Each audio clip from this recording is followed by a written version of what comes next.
So welcome you all again in the main series analysis.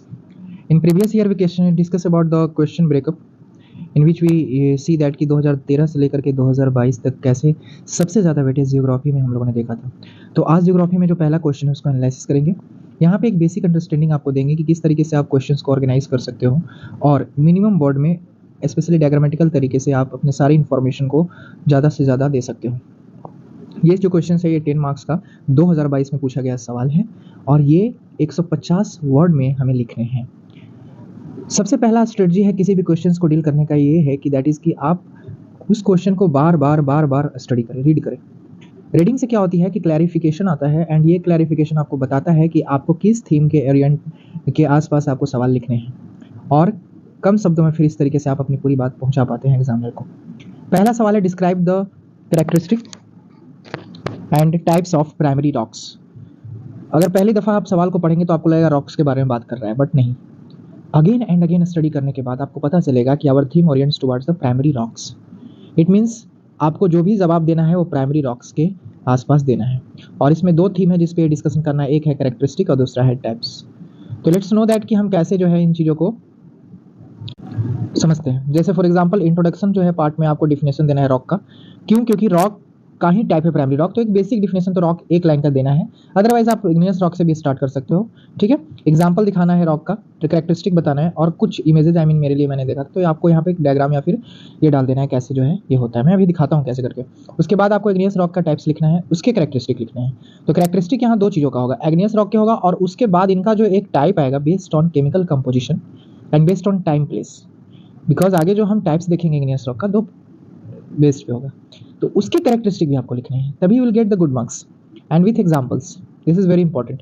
फिर finally एक conclusion देना है कि ओके जियोलॉजिकल टाइम स्केल और सिग्निफिकेंस के तौर पे हमारे लिए बहुत ज़रूरी है। That's it. अब नाउ सी दैट कि कैसे आई कैन डिफाइन। यहाँ पे मैंने 3 तरह का डिफिनेशन दिया है। पहला डिफिनेशन ये है, दूसरा डिफिनेशन ये है, तीसरा डिफिनेशन ये है। तो आपको मैंने और लगा दिया, तो आपको पहले डिफिनेशन में इतनी बातें लिखनी है, दूसरे डिफिनेशन में सिर्फ इतनी बात थी, तीसरे में इतनी। तो पहली बातें में आप ये लिख सकते हो कि रॉक क्या है। Just let me tell you something basic concept about the rock. जैसे फॉर एग्जांपल हमारा जो अर्थ है ये पेड़ है, आप यहाँ पे द हिंदू पढ़ रहे हैं, तो नीचे में क्या होता है कि हमारे मैग्मा होते हैं। मैग्मा किस चिड़िया के नाम है? कुछ नहीं है, कुछ मोल्टेन सब्सटेंस होते हैं हमारे अर्थ के नीचे जो हीट और टेम्परेचर में बहुत ज़्यादा मोल्ट हो रखा होता है और मूवमेंट कर रहे होते हैं। इनका धीरे धीरे टाइम पे क्या होता है, यहाँ पे एक वोल्केनिक एरप्शन होता है, ठीक है। या बहुत जब ये कम ज़्यादा टेम्परेचर में व्हेन टेम्परेचर रिड्यूसेस तो ये क्या होता है, सॉलिडिफाई होते हैं। कुछ तो अर्थ के अंदर ही सॉलिडिफाई हो जाते हैं, कुछ अर्थ के बाहर सॉलिडिफाई होते हैं। तो इस सॉलिडिफिकेशन को हम जब अर्थ के ऊपर में हो रहा होता है इसको हम लावा कहते हैं और जब अर्थ के नीचे हो रहा होता है तो इसको हम मैग्मा कहते हैं। क्लियर? अब यही जो वोल्केनिक एरप्शन है, क्योंकि अर्थ के अंदर में बहुत सारे मिनरल्स होते हैं। अब ये मिनरल्स में कौन हो गया, फील्ड स्टार हो गया, सिलिका हो गया, मैग्नीशियम हो गया, आयरन हो गया, क्वार्ट्जाइट हो गया, ठीक है, जिप्सम हो गया। ये सारे मिनरल्स हमारे अर्थ के नीचे होते हैं। तो वो सारे मिनरल्स जब वोल्केनिक एरप्शन होता है तो लावा का फॉर्म में आके अर्थ के सरफेस में वो कुल होके सॉलिडिफाई हो जाते हैं एंड वो सॉलिडिफिकेशन फिर हमारा क्या बनाता है, रॉक बनाता है। तो इसमें बहुत सारे मिनरल्स होते हैं सिलिका के बेसिस पे, ठीक है, किस तरीके से वो सॉलिडिफाई होते हैं, इसी से फिर ये रॉक का आगे जाकर के बहुत सारे रॉक फॉर्मेशन होता है। क्लियर? इग्नियस रॉक की जहाँ तक बात करेंगे तो इग्नियस का मतलब होता है इग्ने, इग्ने का मतलब होता है फायर, फायर मतलब कि फायर से बना हुआ। तो ये जब फेनोमेनन हो रहा था उस टाइम पे हमारा रॉक का फॉर्मेशन हुआ और उस जो रॉक का फॉर्मेशन उस टाइम हुआ था that is called as primary rock.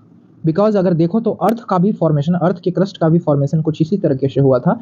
जब आप अर्थ के इवोल्यूशन में हम चैप्टर में आप पढ़ोगे तो वहाँ पे हम लोगों ने लावा के बारे में पढ़ा था, वोल्केनो के बारे में पढ़ना होता है। तो ये कॉन्सेप्ट क्लैरिटी आप जब तक पूरे टॉपिक को जाके डेप्थ में नहीं पढ़ोगे you will not get that and then you will find कि जब भी कोई क्वेश्चन आता है एग्जाम में तो कैसे कौन से पॉइंट को वहाँ पे हमें रखना है। तो एक बेसिक सा इंट्रोडक्शन यहाँ पे रॉक के बारे में, जो कि रॉक फाइनली इग्नियस है, फिर वहीं से सेडिमेंट्री और मेटामॉर्फिक डेरिवेशन होता है, डिराइव होता है, ठीक है, जो कि इसका कोई पॉइंट नहीं है यहाँ पे डिस्कशन करने का। सिर्फ आपको थोड़ा सा बताना है इस डायग्राम को, जो कि मैंने यहाँ बहुत अच्छे से बताया है। यू कैन सी हियर, जैसे कि आप देखोगे मैंने बताया अर्थ इंटीरियर में मोल्टेन मैग्मा होता है, इसके पास बहुत सारे मिनरल है, आपको ये मिनरल नोटिस करने मेंशन करने हैं। उसके बाद ये सॉलिडिफाई हुआ, अपर सरफेस पे लावा कहलाया, लोअर सरफेस पे मैग्मा कहलाया और अपर सरफेस पे एक्सट्रूसिव रॉक कहा जाता है, इनर सरफेस पे इंट्रूसिव। बस तो ये डायग्राम अगर आप बता देते हो तो एक बहुत ही ब्रीफली बहुत चीज़ आप एग्जामिनर तक अपनी बात पहचान लेते हो। 50 वर्ड से ज़्यादा है नहीं, आप काउंट कर लेना। इसी बात को यहाँ पे लिखा हुआ है कि प्राइमरी रॉक्स और इग्नियस रॉक। प्राइमरी क्यों कहा जाता है, मैंने बता दिया, ठीक है। ये मैग्मा के सॉलिडिफिकेशन होता है जो अर्थ क्रस्ट के फॉर्मेशन के टाइम पे भी हुआ था, ठीक है, वही बात यहाँ लिखा हुआ है। तो it's very easy for you. अब जैसा कि मैंने आपको बताया कि जो अर्थ का फॉर्मेशन है, तो अर्थ के फॉर्मेशन के टाइम में इग्नियस रॉक है। अब हमको तुरंत जो है इग्नियस रॉक्स के कैरेक्टरिस्टिक पे बताना है। जैसा कि मैं बताया कि इग्नियस को आगे हम केमिकल बेसिस पे और टाइम और प्लेस बेसिस पे आगे डिवीजन करेंगे, लेकिन फिलहाल हमको इग्नियस के थ्रू आउट लेवल पे कैरेक्टरिस्टिक बताना होगा। तो देखो, जो वोल्केनिक इरप्शन होता है वो बहुत तेज़ी से होता है, ठीक है। तो वहाँ पे जो ऐश बनते हैं वो एक कॉनिकल टाइप का शेप बनाते हैं, ठीक है। उनका इस तरह की स्प्रेडिंग नहीं होता है। तो ये जो होता है उनका जो रैपिडली वो जो है कूल होते हैं। रैपिडली कूल होने की वजह से वो लेयर इस तरह का नहीं बना पाते हैं। क्योंकि अगर फॉर एग्जांपल ऐसे सपोज करो कि कोई पानी आपने ऐसे जो है डाल दिया, कहीं पे कोई लिक्विड गिरा हुआ है, ये पहले इतना पोर्शन धीरे धीरे धीरे धीरे धीरे धीरे सूख रहा है, तो ये सूखने के बाद एक अलग लेयर बनेगा। कुछ दिन बाद ये जो है सॉलिडिफाई होगा तो एक अलग लेयर बनेगा, एक अलग लेयर बनेगा। बट अगर वो एक ही बार सब रैपिडली कूल हो जाता है तो ये जो लेयर का फॉर्मेशन हमें देखने को नहीं मिलता है। तो that's why we see that कि इग्नियस रॉक्स में कोई लेयर्स नहीं होते हैं। अब इतना ज़्यादा टेम्परेचर रहेगा तो फॉसिल्स होगा क्या वहाँ पे? नहीं होगा। तो इग्नियस रॉक्स में फॉसिल्स भी नहीं होते हैं। तो तीसरी बात सबसे इंपॉर्टेंट है, मैंने इतना भी डिस्क्राइब किया कि वॉल्केनिक रीजन वहाँ पे मिलते हैं। क्यों? क्योंकि वो वॉल्केनिक एरप्शन और फॉर्मेशन के टाइम में बने थे, इसलिए उनका नाम इग्नियस रॉक का नाम प्राइमरी रॉक्स भी है, ठीक है। प्राइमरी रॉक्स जो है के फॉर्मेशन पे था, अभी भी है, ये बात लिखेंगे। मैंने जो बातें मैंने बताया उसी चीज़ को आपको पॉइंट में लिखना है।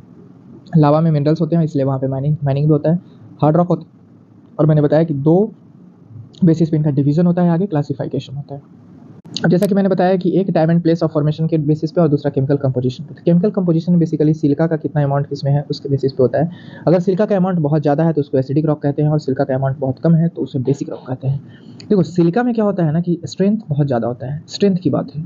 जिसमें ताकत है तो उसको आप यहाँ से, अगर कोई बंदा है बहुत ज़्यादा स्ट्रेंथ है या बंदी है, तो उसको उठा के आप यहाँ पे नहीं रख सकते हो ना अपने फोर्स लगा के, अगर बहुत स्ट्रेंथ उसमें है। Heaviness is another thing, strength is another thing. मोटा हो जाना और ताकतवर होना, दैट इज 2 डिफरेंट थिंग।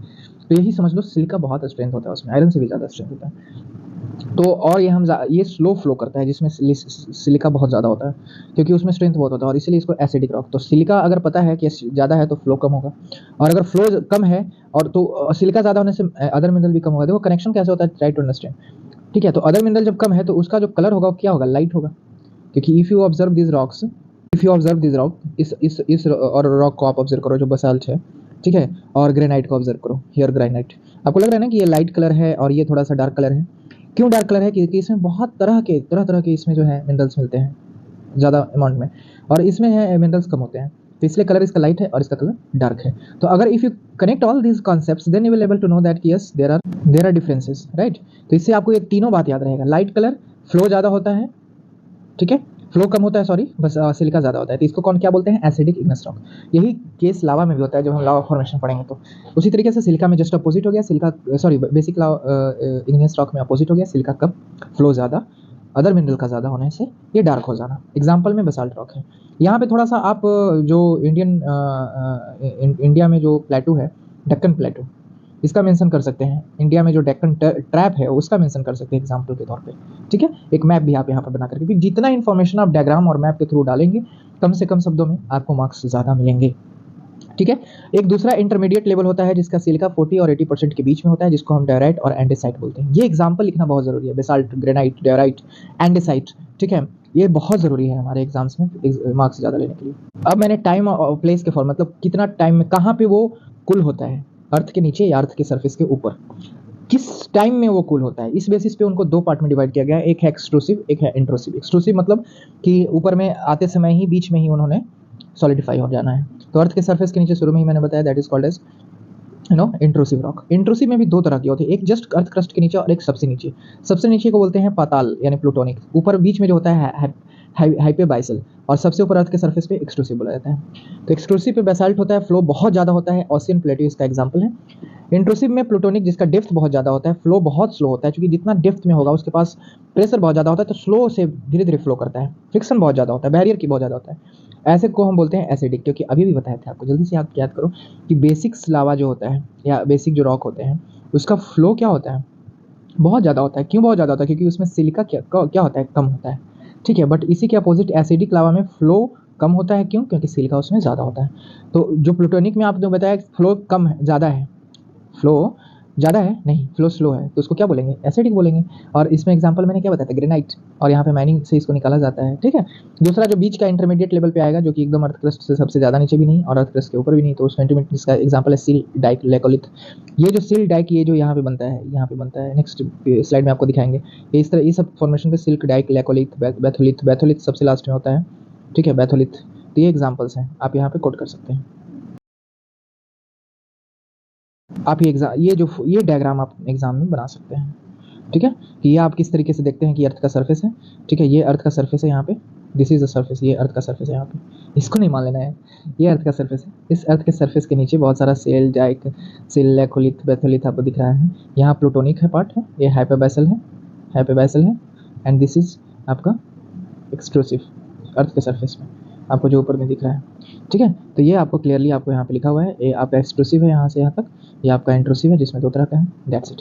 तो ये सब आपको एग्जांपल्स लिखना है और लास्ट में आपको सिग्निफिकेंस बताना